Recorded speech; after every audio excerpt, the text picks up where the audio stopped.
Kusan ƙasar da suke cin naman gizo-gizo da farko sunan ƙasar don Cambodia suna yankin Asia ne.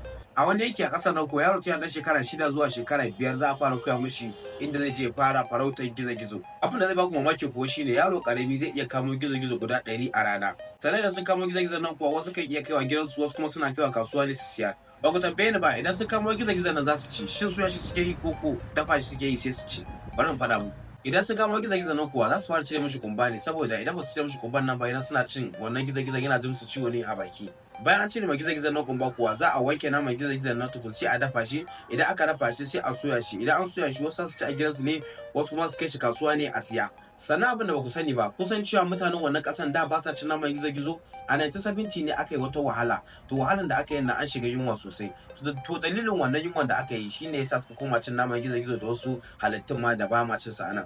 To tun daga wani lokacin da suka fara cin naman wannan gizo-gizon shine har yau har gobe suna cin wannan naman